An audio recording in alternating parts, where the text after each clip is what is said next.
காலேஜ்ல இருந்து நம்ம மேல புகார் தெரிவிச்சிருக்காங்க எப்படின்னா நம்ம பக்தர்களை இடையூறு பண்றோம் அப்படின்னு சொல்லி. திருச்செந்தூர் சுப்பிரமணிய சுவாமி திருக்கோயில்ல பக்தர்களுக்கு இடையூறு ஏற்படுத்துற விதமா சினிமா பாட்டுக்கு ஆட்டம் போட்ட இன்ஸ்டா பிரபலம் மீனவ பொண்ணு சுபி அப்படிங்கிறவங்களுக்கு எதிர்ப்பு கிளம்பிய நிலையில மன்னிப்பு கேட்டு வீடியோ வெளியிட்டிருக்காங்க. தூத்துக்குடி மாவட்டத்தில் அமைஞ்சிருக்கிற உலக புகழ்பெற்ற திருச்செந்தூர் அருள்மிகு சுப்பிரமணிய சுவாமி திருக்கோயில் கடற்கரையில அமைஞ்சிருக்கிறதால சிறந்த பரிகார ஸ்தலமாகவும் விளங்குது.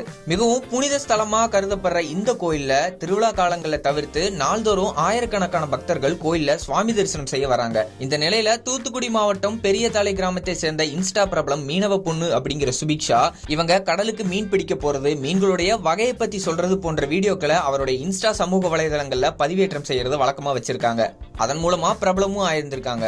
இந்த நிலையில அவருடைய இன்ஸ்டாகிராம் சமூக வலைதள பக்கத்துல புனித தலமான திருச்செந்தூர் முருகன் கோயில் கடற்கரை கிரி பிரகாரம் உள்ளிட்ட பகுதியில முக்கியமா பக்தர்கள் அதிகமா கூடுற இடங்கள்ல சினிமா பாட்டுக்கு ரீல்ஸ் மோகத்துல பக்தர்களுக்கு இடையூறு ஏற்படுத்தும் விதமா ஆட்டம் போட்டு சமூக வலைதளங்கள்ல பதிவேற்றம் பண்ணியிருக்காங்க. இந்த வீடியோ சமூக வலைதளங்கள்ல வைரலானதை அடுத்து பலரும் இதுக்கு எதிர்ப்பு தெரிவிச்சிருக்காங்க. இதுக்கிடையில இந்த வீடியோவை பதிவேற்றம் பண்ணதுக்கு மன்னிப்பு கேட்கும் விதமா வீடியோ ஒன்னு வெளியிட்டு மன்னிப்பு கேட்டிருக்காங்க. மேலும் அவங்க வெளியிட்டு இருந்த அந்த ரீல்ஸையும் இப்ப டெலீட் பண்ணிருக்காங்க. மக்களே, நம்ம பாத்தீங்கன்னா திருச்செந்தூர்ல முருகன் கோவில்ல ஒரு திருச்செந்தூர் முருகான்னு சொல்லி ஒரு டான்ஸ் வீடியோ ஒன்று பண்ணியிருந்தோம். சோ அதுக்கு பாத்தீங்கன்னா இருந்து நம்ம மேல புகார் தெரிவிச்சிருக்காங்க எப்படின்னா நம்ம பக்தர்களை இடையூறு பண்றோம் அப்படின்னு சொல்லி.